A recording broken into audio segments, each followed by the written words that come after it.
Hey everybody, welcome back to the IGN Movies Podcast, Keeping It Real. This is Jim Vejvoda, or Darth Vejvoda, joined today by Eric Goldman, Roth Cornett, Joshua Yale. We have a very special Keeping It Real today. Why? Because we're talking only about Star Wars Episode 7. Big casting news today. Official announcements, finally, on who's going to be in there.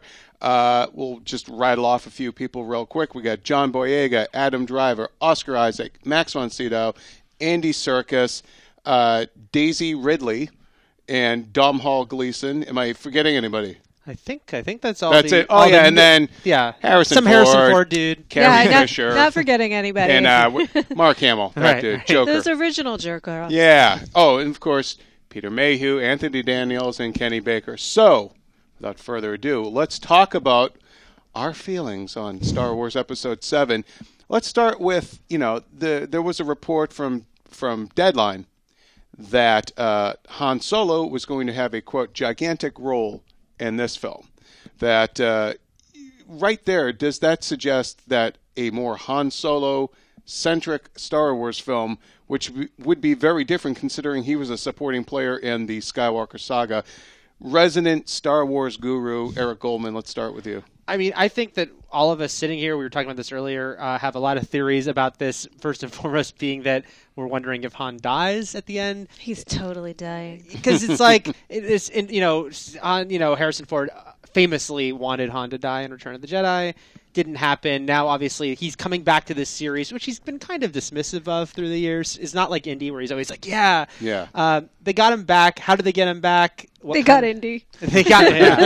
That's how they got him back. They said, hey, you remember Indiana Jones 4? You want to... Right. That was all a trick. You want to make good. That is rumored how they got him back. They basically held a gun to Indy's head to get Han Solo. Right. What will it take for you to kill Han Solo? So I think that if Han does have a really big role in this movie, more than, say, Luke and Leia, maybe it's because it's his swan song. Maybe it's like a big, Han does a lot of great heroic things, teaches some important lessons to some plucky young youths, and then goes out in a blaze of glory. Do we think, is Han Solo really a strong enough character? He's a cool character, but is he a strong enough character to really be the crux of this particular adventure? I mean, he was just sort of the glib pirate. He was the scoundrel. Everyone loved him because he was cool, but Han, even Harrison Ford himself didn't seem to think he was that much of a character.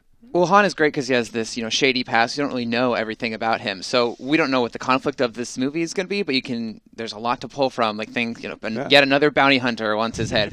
Boba Fett's going to crawl out of that Sarlacc pit and come back and go after him. So I think he could carry the movie, but I feel like really what we want to see is him pass the torch onto the younger generation of actors that have been cast. I don't think he'll carry it. I think he'll play a significant role. I think he'll be in a mentorship role. Oddly enough, in a weird way, not unlike maybe his most recent this won't be failed though, Ender's Game, sort of more of a mentorship role and then training the would-be and passing it along. I think that as long as there's that sense of legacy in the film, that it will work. And I think that Harrison Ford is a strong enough actor, which is why we wanted him to come back and play this character for so many years. It'll work. But he has to be as committed as he's been in his recent performances. He has been resistant to playing this role again, so I hope he's all in. Because I think Kingdom of the Crystal Skull, criticisms about the movie aside, I thought he was giving his all. I think he was excited to be in me again. He showed up, and so I hope he shows up as Han. The fans deserve for him to show up as Han. We want it so bad, and he's such a different type Indiana of performer Jones. Though now than he was then when he was the young kind of roguish guy with that wry sense of humor, and he's been playing so many just dour guys for so long now. I hope he can recapture some of that roguish wit that Han was known for. I guess it comes out of the script too. But you've got to have a slightly different edge to that, don't you? Now, because he is an older man, and I think to kind of it's like Kurt Russell was saying about Snake Plissken, that's a man in his prime, and I wouldn't want to play it again. So if this is Han, it has to be Han as acknowledged being an older Han, Yeah. maybe with sort of a different sense, maybe just kind of a gruff old man kind Well, of he's been edge. General Solo now Yeah. for 30 Yeah. or 40 years. I like so- what you said, Joshua, about bringing up his past as far as like the shadiness that was before, because I think there's something to be said if, again, because we have no idea if Han and Leia will have kids for sure or whatnot with this movie. But if they do, say he's a family man, he's a behind-the-desk general, you could have that thing about like him thinking about how much he's changed and maybe trying to recapture a bit of his old self. Yeah, I feel Sounds like like Kirk in Star Trek too. for sure, yeah. The writers of the Star Wars, no doubt, probably had a conversation just like this. To what do we do for Han Solo? And I feel like just like the actor, Harrison Ford, he wants to relive his glory days, which is why he played Indiana Jones. I feel like Han Solo himself will also be like, well, now I'm this, old settled guy. I'm settled down. I have a wife. Maybe he'll be married to Leia. Maybe he'll have kids. We've been speculating, and maybe he'll be like, she keeps mocking me for wearing this vest all the time, and he wants to go out in a blaze of glory. I hope both it opens both with the him character having to put down and the Chewie act- and bury him in the backyard. Aw, Sorry. I don't know if I want it to Covered be a in medals. Han trapped in one moment of his youth. I want him to have grown old quite gracefully. Actually, I don't want him to be like, bring me back to the heydays. I've been so miserable for the last I just 30 hope years. his hair is still feathered. That's all. I think what's exciting about Han is that we don't know, because I think Luke and Leia, there's much more natural places to see them in older. Yeah. Luke has the mentor to all the Jedi, and Leia has probably the leader of the New Republic. But Han, it is more of a like, so what's Han doing now? And that's kind of what's interesting. Well, let's. Speaking about Han Solo, I have some topics I'd like to talk about, but I want to switch it up a little bit and ask. Oscar Isaac is a new cast member here, and Variety described his character as sort of Han Solo-like, and we've been hearing these rumors for a while now about a younger, a military man in his 30s or 40s, Fassbender, a Matt Damon type. They described it at one point in a previous report. I would assume this would be Isaac's character. Is Oscar Isaac the right type of actor as the sort of new Han Solo? He does have a sort of a sense of humor seen in some of his movies that you don't really get all the time. He's much more of a character actor. Do you think he's the right sort of guy to be this Episode 7's new Han? And what sort of new Han could we possibly He was have? hilarious in Llewyn Davis. Yeah. No, I'm kidding. No, that was not. He was not. Joshua and I haven't seen that movie, so we're just like, Yeah. so funny, yeah. God, just thinking of that scene. Do we think that? How familiar are you guys actually with his work? When I think about it, I'm mostly familiar with him from Sucker Punch, actually. But I do actually, he kind of went all in on that movie. I believe he had that deleted musical sequence with Carla Gugino that I really liked. Yeah. And he actually had a cool presence. He had this sort of like Michael Shannon kind of offbeat presence to him that I liked a lot. Yeah. So I do think, I think all of us don't want to see like carbon copies. I don't want someone who's just exactly Han Solo but younger. He passes down the vest. You might want to wash this and never cleaned it. It smells like Wookiee. I love your focus on the vest. Yeah. It smells like a Nerf herder. Terrible. But he's also, though, describing him as a military man in previous reports. Does this suggest that there's still some sort of rebellion going on somewhere? Like, what kind of military are you if you're not a Jedi in this sort of post-imperial? I wonder. It's interesting because I feel like they are trying to give us markers, that aren't going to be exact. And so, like, this one's Darth Vader-like, and that one's Han Solo-like, just to give us a flavor of the character. I mean, Oscar Isaac, I think, is a tremendous actor. And he's actually really incredibly versatile. So I think he can sort of capture that kind of like cocky, roguish, maverick kind of a guy, which I do think that you need in an adventure like this. Yeah. You need that role. And I think he'd be great at it. If he's already in the military, he won't be Han Solo-like in that he's like the unlikely hero or the unwilling hero. But it's possible we're going to get another threat. We have to get another threat, or there's no story. Right. So he may be like get privy to it earlier than other people and go rogue that way. Like, no, like this thing that you think is not a threat really is a threat. I am completely in the land of speculation right now. No, I think you're on something. This is the land of speculation. I am making up my own Star Wars movie. Because we don't even know how much the script has changed in the months since we heard that character report. So we don't. Right. Yeah, it's like there's a lot of little pieces we're trying to put together here. Do we think he's the offspring of any of these characters? He certainly doesn't look like any of the previous cast. I'm guessing if anyone is the offspring, it'll be some of the slightly younger. Not that he's like that much older than them, but he's like about 10 years older than a lot of them. He's about 34, yeah. But he looks younger. He could be a love interest for one of the offspring for Daisy. Yeah. Well, so let's talk about Daisy Ridley. She is pretty much an unknown. I've never seen her in anything that I can recall unless she was in some plays. But she's a British actress, and she is the female, the sole new major female character outside of new character, and the only other woman in the cast that was announced today outside of Carrie Fisher. So probably a safe bet that she's the main character. There's been rumors that it's a female character. Yeah. I want to see her as the main character. I want to be her on the poster holding the lightsaber up like Luke was. And then maybe, who's the guy from Girls who was cast? Adam Driver. Adam Driver's he's cradling her. Well, Lucy O'Brien, our Australian editor, had written a piece about why Star Wars needs a female protagonist, Roth, as the sole woman on this panel. This is like our episode 7 cast. What are your thoughts about Daisy Ridley, and what sort of protagonist would you like her to play? You know what I would really I think it'd be neat, and this was rumored for a while, and I do think it'd be really cool to just do it, have them be the solo twins, and have him be her twin brother, Adam, because we're best friends, and have him be led to the dark side, and have her have to sort of rise up and become a heroine and fight both for and against her brother, fight for the soul of her brother, because there is something, you don't want to redo the original trilogy, but there's something to that idea of the hero's journey that I love and I would like to see play out again.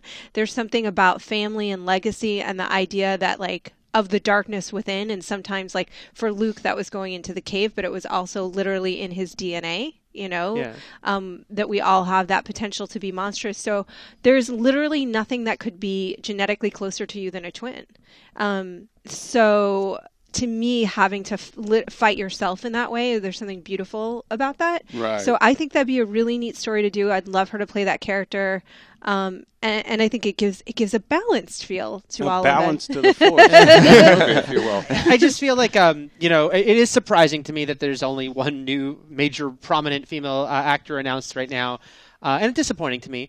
And I do hope she is the center of it, though. There has been rumors. I do think it is time with just the Star Wars series. I mean, I was even thinking, even in the prequels, while there were a lot of female Jedi, none of them really spoke, except for Jocasta Nu. That librarian Nu was just so annoying. So it's time, I think. And I would also be surprised, I was mentioning this morning, Abrams, you look at his history with shows like Alias and Fringe. Yeah. He definitely has had a lot of sort of strong central female characters. And Felicity, his first show, frankly. Yeah. So I do think that there probably will be some new version of a trio of leads, because that's kind of been the go-to for Star Wars. Yeah. But that maybe she would be that sort of central Anakin and Luke in the past, character this time out. I think that there's a way to I think I told you guys, I watched the original films a lot when I was little, and I really kept waiting for the moment that the movie was going to come out where Leia got trained. I thought it was coming, because I was a little kid and I didn't understand that these were on tape or DVD. This time, but this time, I think you want characters that everybody can relate to, and I don't think you have to make it a female protagonist just to make it a female protagonist. But there is something inherent in the story of these twins that really works to have a very strong protagonist and antagonist, and have lots of room for characters that people can connect to. Let's talk about perhaps some of the basis for these characters could come from the Expanded Universe or Jedi Academy. Now, Expanded Universe, there were the Skywalker, the Solo twins, and then there was Luke had a kid. Do you guys think that this young cast, like Domhnall Gleeson, John Boyega, even Adam Driver. I mean, do you think that they're actually playing versions of the EU offspring characters, or are these just young Jedi that are in training? Because they're all kind of in the same age range. Right. I think it's a little curious how that's a crop of all 20-something. Well, you had a theory. Yeah, I did have a theory. What the hell was my theory? I had a theory that they were that basically, that they were basically a group of Jedi that maybe it's kind of drawing from Jedi Academy. But do you think that the fact that the Solo twins were such a huge part of EU canon, and they did just sort of overhaul all that? Are they basically just poaching that idea in name only? Well, so we should mention that since the last time you did it at Keepin' It Real, that they made that big announcement. Yes, right? that happened right after we were right. The law of the podcast. As always. That's right. But so Lucasfilm just made this announcement that pretty much underlined what we already figured, which is do not expect these movies to use the EU has to take place in that reality to say that all that stuff happened. It's going to tell its own story. But there's wiggle room, and the wiggle room being that they could incorporate elements from EU. And I don't think anyone would ever expect them to be like, yes, and everything you read in the books happened exactly as you read it. But they still could say Jason and Jaina exist. It's just we're going to tell a completely our own story with Jason and Jaina. Which we would want them to do to some degree, right? Because we're going to want to be surprised. Yeah. And I think it's my favorite thing that when people take established material, I mean, it's what an adaptation is for, and sort of add something new or give a spin to it. And like you're saying, they have the perfect loophole in the sense that they're like, it's not canon, meaning like we don't have to stick to the story, but we can still pull anything we want from it. But I mean, would it upset you guys if they basically took the Solo twins but gave them new names and all that sort of thing? Like, it's one thing to say like no, but No, do you it's a think the good fans story. would be upset that you're essentially swiping the idea, but why not just go all the way and use those characters? I think it would be a mistake to use those characters as they exist in the EU as we understand them to be, because then all us Game of Thrones snobs who've like read all the books, well, I can tell you what's going to happen, everything like that. Like, we don't need that with these Star Wars movies, and we don't need like comparisons and just another thing for fans to complain about. But I was just worried you were going off camera. Oh yeah, as I like roll away. For those who are like not watching this on video, it's going to sound really weird. But no. Do you think then that the EU characters are there any existing EU characters that match up with any of these announced actors today? I mean, Oscar Isaac kind of has a look of it's the fun, maybe, I guess, because she could be Jaina, or she could be this just completely new character who's not a blood relative of any of the Solos or Skywalkers. Don't you want them to be I mean, I don't think that I need them to have the names, and you may be right. Like, if they do have the names, then there'll be a certain expectation that goes along with them.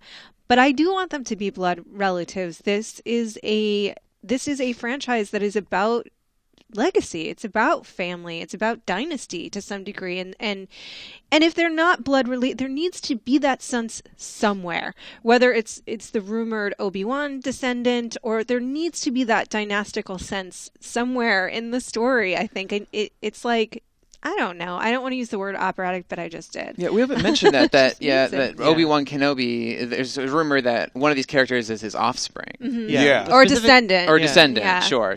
Well, yeah, I mean, there were so many different reports of actors that had been looked at, and of different races, different ages. I mean, that's why I'm beginning to wonder if maybe there is only one of them is an offspring, and the rest of them are all new characters. I have that feeling that it's not going to be like, here's Jason and Jaina and Anakin and all those characters, but maybe I don't think they can resist. I mean, it would almost even be weird if it's like, none of them had kids. It's 30 years later. None of them had kids, and if they did have kids, none of them decided to be a Jedi or do anything that's interesting, so we're not going to follow them.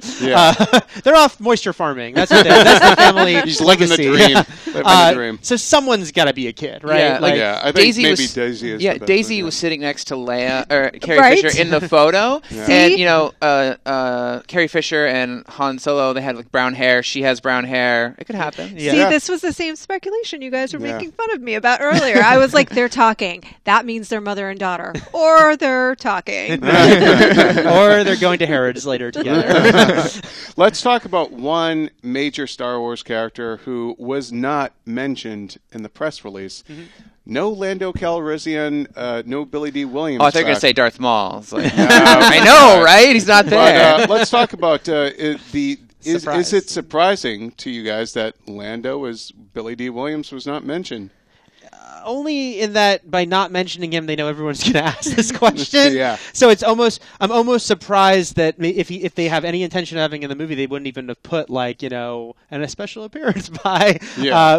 But yeah, I don't. We already talked about this, so we should have other people sort of chime in on this as far as do you Right. think Lando will be involved at all? Even if he's not in this. like as a little I think that'd be very distracting just to have him come in for a little cameo. But maybe he'll be a bigger part of episodes 8 or 9, right? That's what I That's was my thinking. theory, I is- want to see Lando come back for sure at some. I do personally. I don't know if you guys do, but I would love to see where Lando is. But I think that maybe there just wasn't room for it in the story without it feeling really awkward. Yeah, Star Wars is built on lots of traditions. Like the droids are in every single movie. Everything starts with a pan down or up from like a ship or a planet, and maybe they'll just Billy D. Williams shows up in the second movie of the trilogy from now Yeah. on. So we'll see him in 8 instead of 7. Yeah, he only ever shows up in the second and third movies. So. There you Yeah, go. yeah. There you There you go. Problem solved. What if Lando had kids? Maybe Geez, it's all those maybe it's- adventures you were having. Yeah, sorry we missed Maybe you. it's you know? Lando's kids that are gonna save the universe. Yeah. I Yeah, don't know. they're He blew all up the out for second Death revenge Star. against Yeah. Lando. Yeah. I think if he does have a cameo, I think the way to not have it be too distracting is,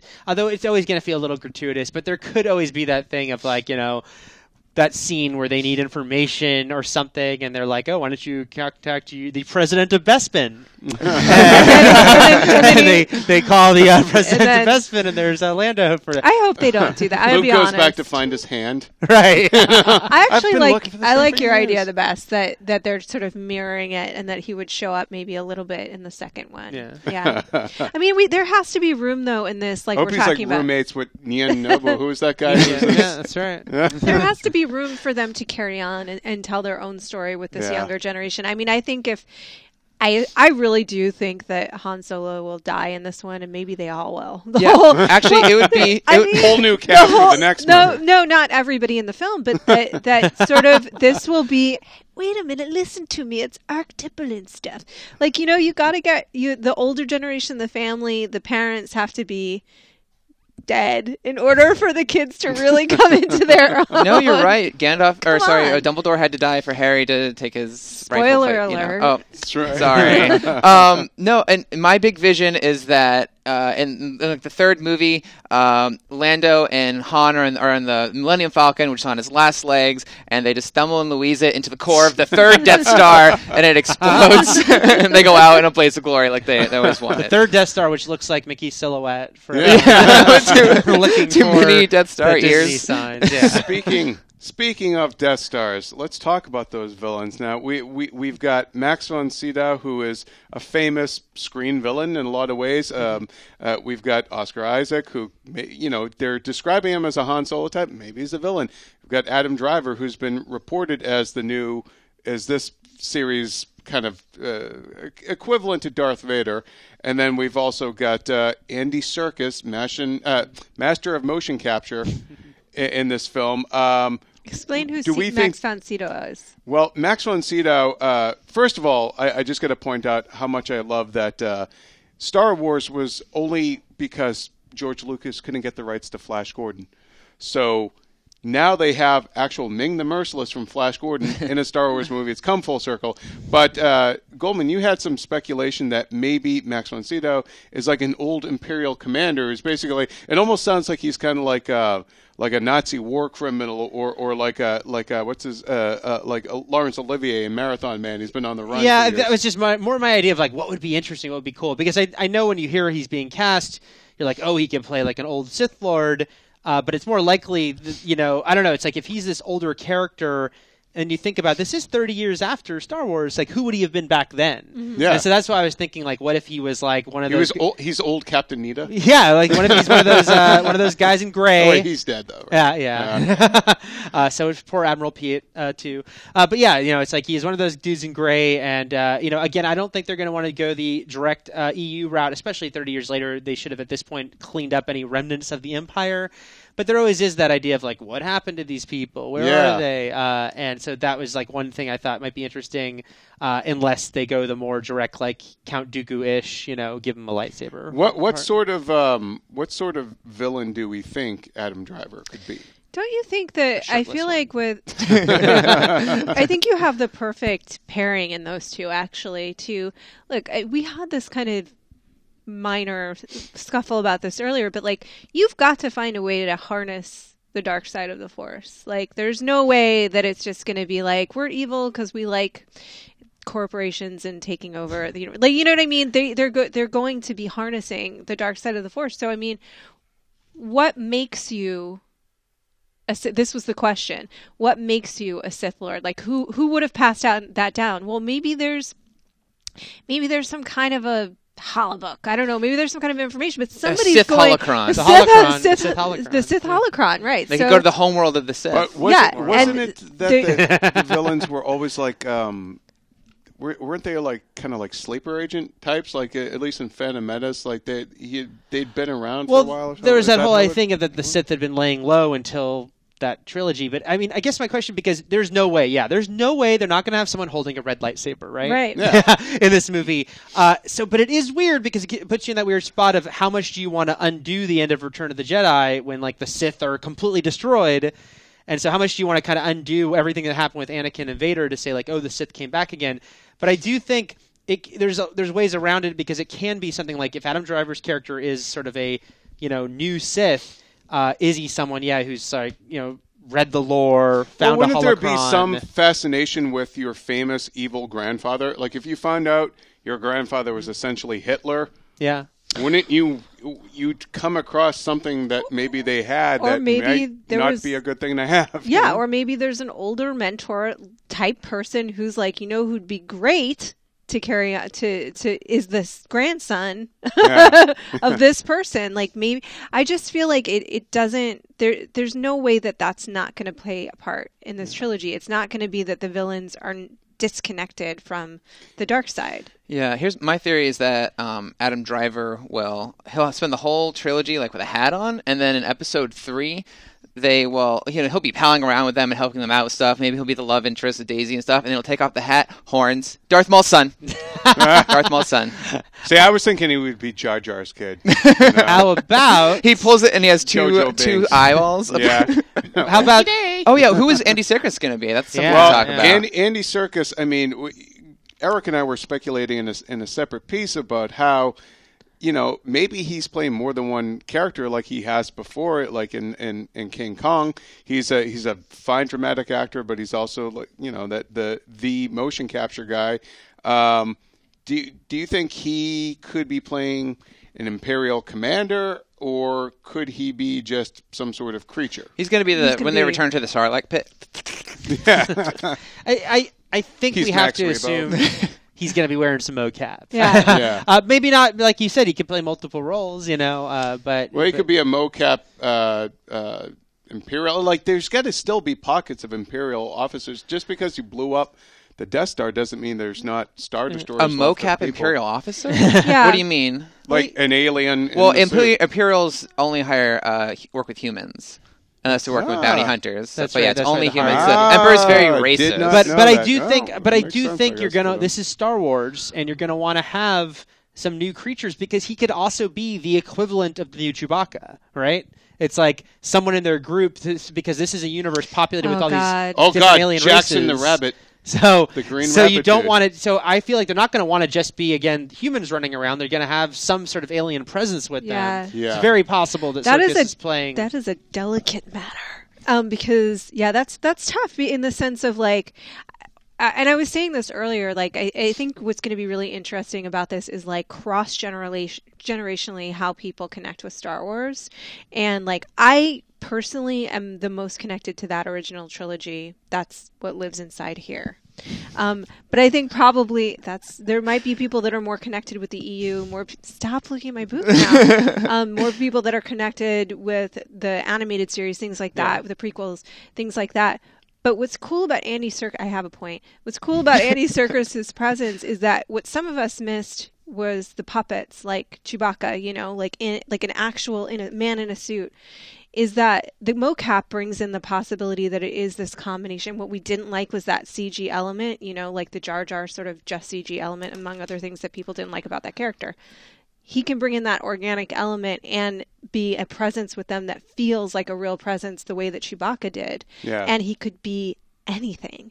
I mean, this could be and he's the a damn fine actor craziest looking too, so creature. you know it's going to be good. I mean, this could be outside of bounds bananas looking creature. Would it be you're something right. though? It could be Would you anything. actually Yeah. be disappointed if it turns out he's just playing a human? There's no emotion. Yeah, It would be nice If to actually he's like, have that's him why I wanted to in do a that. human I'd be role. very surprised. It would be I nice think to have him in a human role and an alien role. Yeah. And I think that what were you were just saying for I just forgot my point. Forget it. Okay. Crazy banana unicorn man. Oh Do- yeah. That's not what I want. What No. about do we think that there might be an appearance, Force Ghost wise, by any deceased characters from the prequels? Could we see the ghost of Yes. Ewan McGregor's Obi-Wan or Hayden's Anakin pop up? Or Liam Neeson's Qui-Gon. Well, Hayden's that matter. Anakin showing up. Remember they put that in Yeah. when they redid Right. episode 6. Yeah. That was like blasphemous. Like there's no sense. There's no reason he should have appeared as his younger self. I understood it. No, because no. he died, he became Darth Vader when he was but young. at the end when he was Darth Vader, he redeemed himself. So Right. at his last moments, he was a Jedi again, and so that's why he appeared as But then his he rightful should self. have looked like the burnt, horrible, disfigured guy there at the But end. he's like cleansed. He's cleansed Luke by got- death besides- of the Force. besides Luke the would have just point, puked. It's probably also because the actor who played him originally was already dead. But Right. do we think? Are we Yeah. going to see? Is there a possibility that sort of like Days of Future Past style, you could get the prequel cast popping up in ghostly roles for this one? No. I think they want to mostly leave us. I think they want to Yeah. let that be what it is. And I think it's beloved by a lot of people, and that's great. And it's reviled by a lot of people, and that's fine. And that conversation has sorry, go been had a lot about people loving or hating the prequels. But I think they want this to just be separate from Wait, that. the That's Emperor, my guess. the actor of the Emperor, is Ian McDermott. McDermott. He's still alive. Oh, yeah. Yep. He could be in the movie as a Force Ghost, teaching or corrupting one of the new Jedi students. Yeah. Interesting. Yeah, slam although, dunk. although if you want to go by Clone Wars, which is canon, it's like the whole idea was that he only thought you could continue your life by staying alive. He didn't know the whole Force Ghost thing because he never could accept that there was another way. So that would be tricky, but it would be cool to have a Sith Force Ghost. But also, what Roth, you were saying, about if that whole mentor idea and that someone, if they were to kill Luke, even. I feel like if they killed Luke, well, Luke would obviously be back as a Force Ghost, Oh, yeah. in the next movie. Yeah, that would be for sure. to Well, Darth continue that Bane on. was a Force Ghost in the Clone Wars that we saw in Clone Sort Wars of a episode remnant, 6. though. It was supposed to be more Okay, like a remnant then yeah. shows up, and it's voiced by Mark Hamill. Mark Hamill, yeah. Well, guys, we're going to have a whole lot to talk about in the years ahead about Star Wars Episode 7, 8, 9. This isn't the only conversation This we're going to have. isn't the only one. This, like Star Wars, will go on forever. So I want to thank you guys for joining us today on this very special Keeping It Real. And keep it locked here to IGN for more on Star Wars. As always, thanks for listening and watching, and we'll catch you next time.